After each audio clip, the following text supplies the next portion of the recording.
guys, it's Samantha. Welcome back to my channel. Today we are going to be starting a vlog. And this vlog is going to be books that people have gifted me. And I got this idea because I don't know about you guys, but I personally, as a book lover, when I like gift books to people, it like means a lot. I know for people who aren't as into reading as I am, necessarily don't think that way. However, whenever I am gifted a book, I'm always excited to read the books people gift me. Just because I like just like, what do they think I like? You know, what do you think I like? I don't know. Like I said, we're gonna be reading books that people have bought me. So I've got 3 books on the list, the TBR for this vlog. I'm just gonna go through them as we go along. So the first book I'm going to be reading is going to be Jojo Moyes' The Girl You Left Behind. So this was a gift from my mother-in-law. She got it for me for Christmas like 2 years ago. As funny as that is. It was in a ginormous like box of books. All her other books were actually detective stories and like murder mystery thriller stories. And I'm not into that as much. So I actually already have those on my Pango books because I unhauled them like a year ago. And I did keep this one though. I kept this one because this is a historical fiction, and I know Jojo Moyes writes like romance historical fictions, and that is something that I occasionally am into. So we're gonna give this one a shot. This is Jojo Moyes' The Girl You Left Behind, which is a story about a woman in World War I.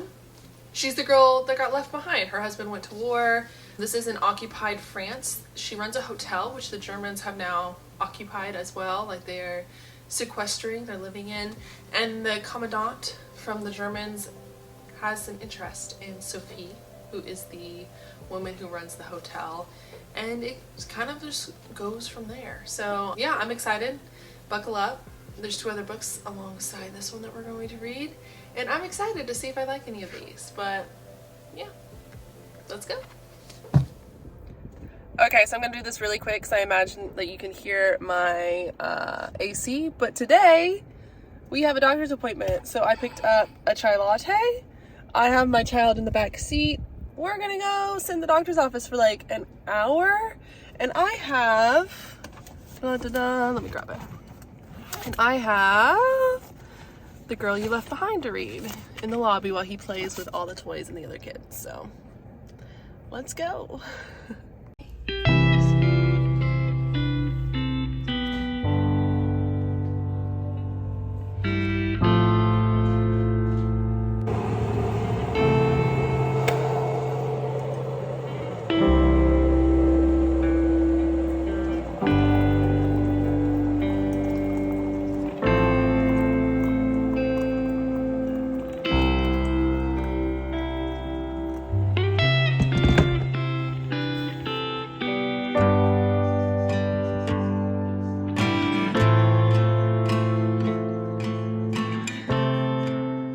Can't tell, it is a cloudy Monday morning, which I'm fine because I'm trying to channel all of the fall vibes. I'm in a sweater right now, but it's still 80 degrees outside, so I don't know how long that will last.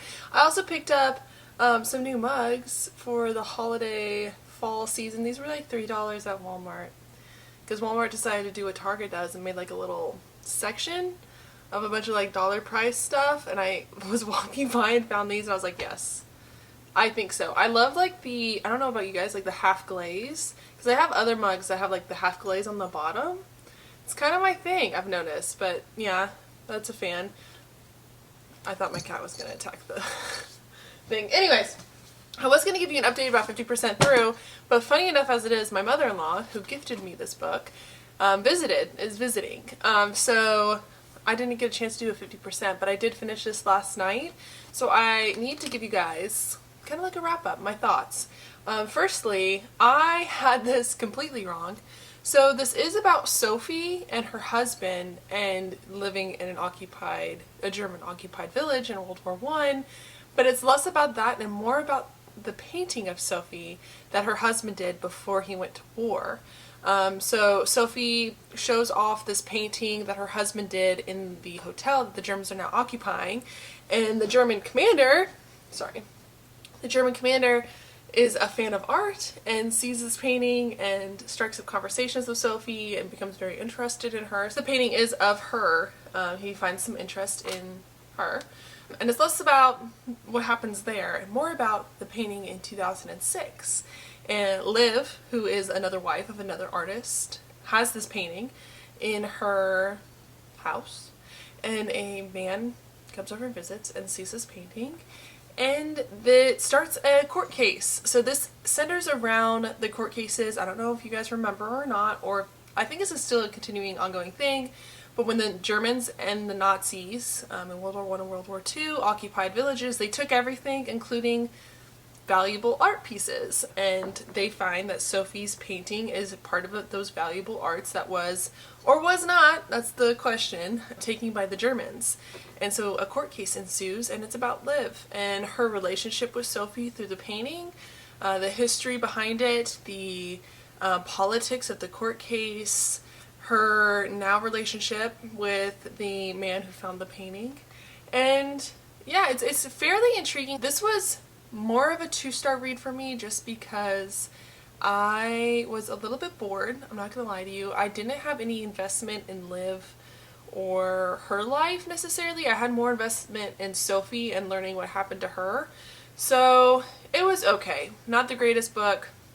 Not the worst book though. So if you're into World War I, want to know a little bit more about like some of the not the rules, but some of like the things that happened in World War I when it comes to German occupation. If you're interested in a love story where there's grief, there's like overcoming grief, there's always, as always, a happy ending.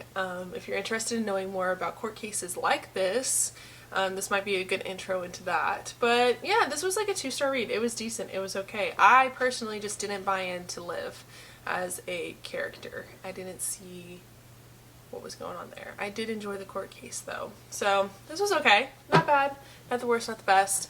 I am going to move into another, I wonder what I think this is like a historical fiction. I'm going to move into another historical fiction. This was a gift from my sister. This came in a blind book box, and this was the book. This is Honolulu by Alan Bernhardt. This one is about so on the back it references her as a picture bride, but I believe that's synonymous with a mail order bride, if you know what that is. Basically, men go online and pay for a wife to be brought to either America or wherever they live, and they get married and life happens. It's like an arranged marriage almost, I guess is what I would compare it to. Basically, the main character, this is 1914 in Hawaii. The main character is a mail order bride. She comes to Hawaii as, I don't know where she's coming from, it doesn't say on the back, but she comes to Hawaii and her husband isn't the greatest person in the whole world. Who would have thought? He had to pay for a bride, so who would have thought? Anyway, she finds a friendship with 3 other brides who this happened with, and she finds a love for Hawaii. This also centers around, apparently, a crime that happened on the island that's infamous. Like, that's where the historical setting part comes in. I have never heard about this, this crime case, apparently, that was really popular or intriguing in Honolulu. But we are going to give this a try. We're going to see. I don't know if we're going to be a fan. Like I said, I don't know if I'm going to get burnt out on historical fiction going from this book to this book, but we're going to give it a try. We're going to give it a try. Alright, so we're going to start this today. I'll give you an update at 50%, maybe earlier than that, depending on how I'm feeling. This is oh my goodness, a 400-page book. Bless my heart. Yeah, so let's get started. Bye.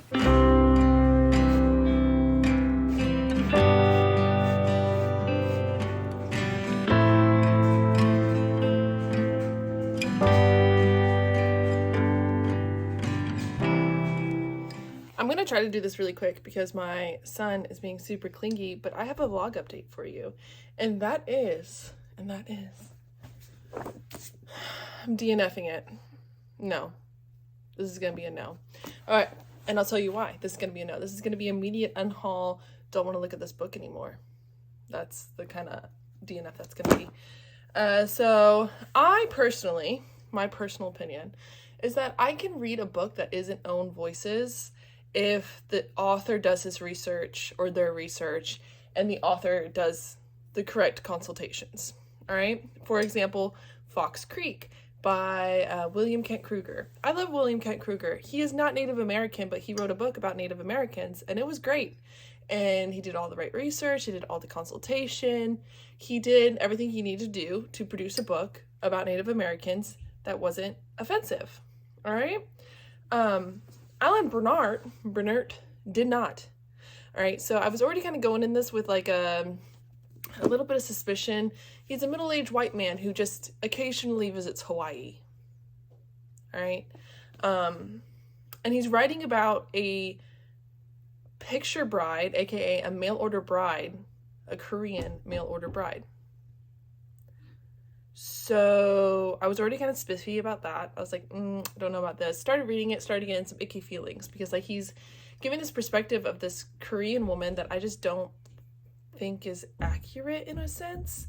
And then the creme of the crop, we'll just like the point of no return was when her abusive husband kicks her so hard that she miscarries their unborn child, and she just happens to get up and walk away. She just gets a train ticket and leaves. And I'm like, first off, if we're gonna set up this character to have been abused her entire life in the way that like her dad didn't necessarily abuse her, like he hit her, so I guess abuse, but also like their culture in general was very controlling of women. Like as a woman you had to stay inside the house, as a woman you had to have another woman with you when you went out, you wore full like head to toe dress, which I don't even know if that's accurate at this point. Like I don't even want to say that because I don't know if that's accurate or not. Like they weren't allowed to speak to men, all this other stuff. But out of nowhere, first off, she sets herself up as a mail order bride. All right, she learns how to read and write and speak English. What else? She hops aboard a ship, comes across to America, marries this man on the dock. He ends up being abusive, takes all of her money. Once again, she can't speak much English, so she's able to like scramble up together $5, get on a subway, like a train, and go to the other side of the island. And somehow she's gonna, and this is all after the traumatic events of this man kicking her so hard in the stomach that she miscarries. And this is also after she had a whole conversation with herself before then saying like very deeply abused PTSD sort of conversation with herself about how she's going to be better. This is her fault. He kicked the crap out of her because it was her fault and she's going to change. She's going to do all this other stuff. And then out of nowhere, she decided she's just going to up and leave. Like, that's not how that works. Maybe for some, not for this character. Like, there's no way, you do not set that up for her to be like that. So yeah, I'm just gonna give this a hard DNF. Do not recommend. Do not recommend. This is like really gross feeling. I don't know when this was written, but like there are so many better Korean books about Korean characters written by Korean women to waste my time on this crap. So no offense to my sister because she actually didn't pick out this book for me. This was just a blind book date box thing that that she ordered for me, which was very kind. I enjoyed the snacks and the tea, just did not enjoy the book. So we're just gonna just trash that. We're done there. All right, we're gonna move on. I'm gonna show you what we're gonna be reading next. Okay, we're back. Oh, let me get comfy again. We have to sit on the floor so you guys can't see my mess. All right, the next book. Wilbur Smith, When the Lion Feeds. All right, so this book was given to me by my older sister. This author apparently passed away a couple months ago, and she read an article about the books that he wrote and thought that I would be interested in it. So this is actually, unlike like my younger sisters, this is actually a recommendation of like, I think you would enjoy this book. I heard a lot of interesting things about this author. Here's a book. Okay, so we're hopefully this ends up a lot better. This one is about two brothers. They are twins. They live on the African plains in the 1860s, Natal specifically. I said African plains, but it is Natal. I don't know where that's located. I'll have to do my own research. But one, apparently, the concept is these two brothers are very different from one another. They take different paths in life, and this is literally just about their lives and about the historical events that surround them. I believe we're going to get into the horrors of the Zulu War with this one. This is, once again, just like Honolulu, this was written by a middle-aged white man, which is interesting. However, this middle-aged white man did grow up in Africa, in this area, so I already have better feelings about this. We will see how this goes. I have not read much of it. I didn't know, but this is actually part of a series. So this was like his #1 bestseller as far as like the works that he did, and then he wrote an entire series about this. This one says it's a trilogy. It's book 1 in the When the Lion Feeds trilogy, but it's considered the Courtney series, and you can see all the books right there. Ooh, if I can get my face out of the shot. Yep. Okay, so we're going to give this one a try. This is about 400 pages. It is thick, it is dense, there is small text, so I don't know when I'll be updating you next. Hopefully not with another DNF. Yesterday I DNF'd 2 books, so I'm hoping this isn't the case. Alright, that was my quick and dirty update for you guys. I have to go. I have children in the other room, and I will be talking to you guys later, hopefully with a better update than Honolulu. That just made me really mad. All right, bye guys. Got it?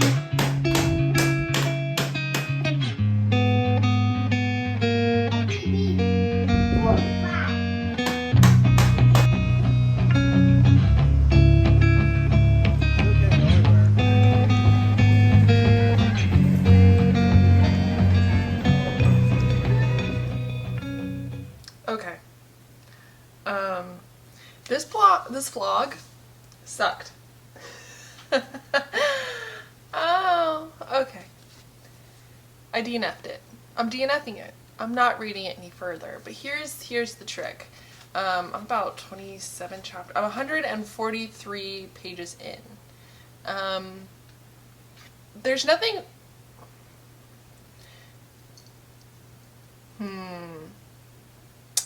So this book isn't badly written. I'll give it that. It's not badly written at all. It's fine. It is, however, racist and sexist.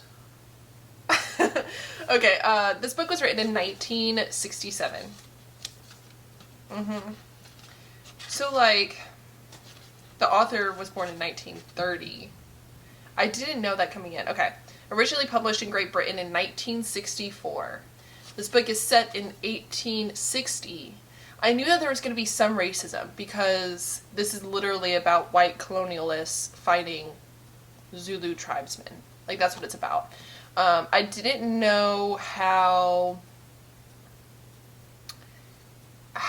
entrenched the racism was going to be, if that makes sense. Like, how involved the racism was going to be. And it's racist in the way that isn't apparent. So it's different for me when I'm reading something that I know is racist, that is supposed to be like, there's a point to it. There's a point to it. And then something that is inherently racist and doesn't address that, if that makes sense. So let me explain a little farther. Like I said, this is about white colonialists, British colonialists fighting Zulu tribesmen. They reference the tribesmen as cattle, and they're going to go hunt cattle, which is, okay, historical, alright? We can make the argument that that's historical. That might have been actually what they said. That might have been in some articles at some point. Okay, I was alright with that, alright? Not I'm alright with it, but like, I get it. Context. What I'm not okay with is that the main character has a manservant who is Zulu, and he treats him like a dog, like a hunting dog, and the tribesman himself was, or the manservant, the Zulu manservant, used to be a prince of the tribe. So like, literally we're having like this metaphor of someone who was high ranking in this tribe now serving this main character, and it's never addressed. The way they treat the Zulu is never addressed. The character, it's just casual. Maybe that's what it is, just casual. Like, there's no discussion about it at all. So I didn't really like that. No, that's going to be a no for me. And then, not only racist, but also sexist in the same way, where we're not really addressing it. Where we're just, like, casually mentioning it and acting like that's okay. So like we're talking about 1890, so, or 1860, I keep on saying 90, but it's 1860. So I understand that there were cultural and societal norms and there were gender roles. I'm okay with reading a book set in this time period in which those are apparent. It's a historical fiction. Totally understand that. But it's when the author describes sexual acts with women as being like, it's just in icky ways. It's when they mention that the smell of a battle is the smell of an unclean woman during her menstrual cycle. Yeah, that was an actual phrase. That was an actual phrase in this book. The main protagonist at 140 pages is a female who is dubiously playing these brothers against each other.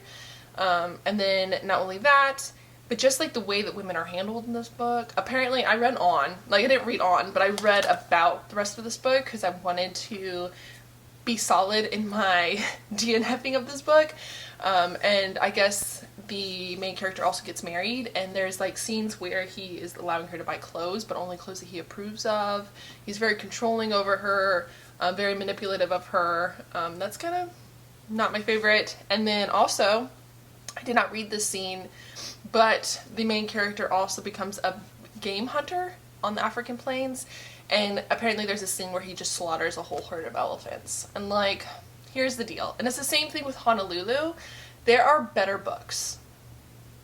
There are better books out there. There are better books that I would rather spend my time reading than this. So I understand why this is a thing, why this is a literature, why Wilbur Smith was popular, but I'm gonna move on.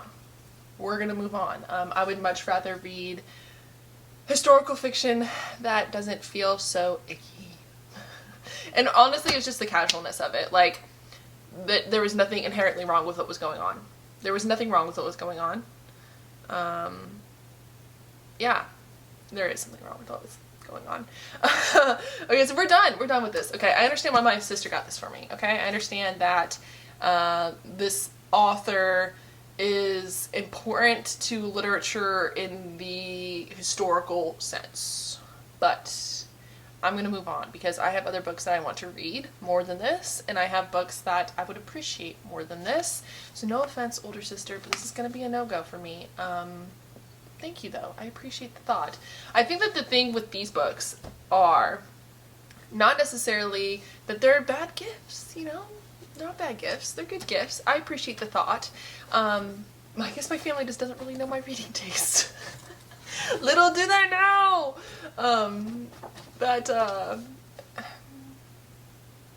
Yeah.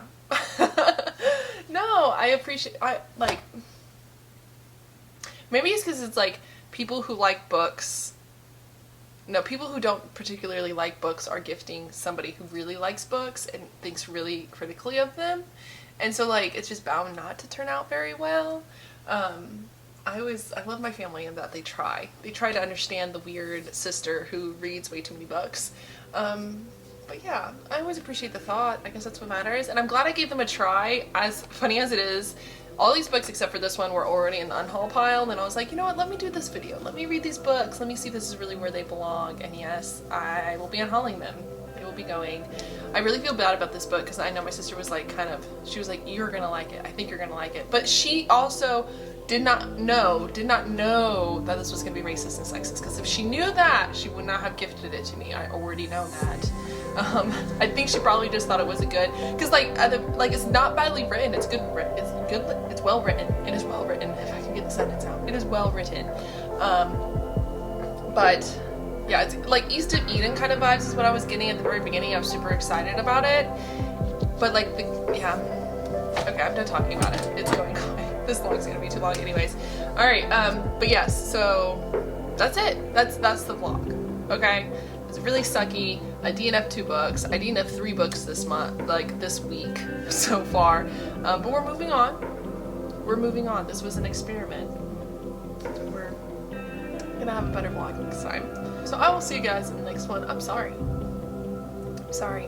This didn't turn out very well, but that's what it is. It is what it is. Alright guys, I'll see you next time.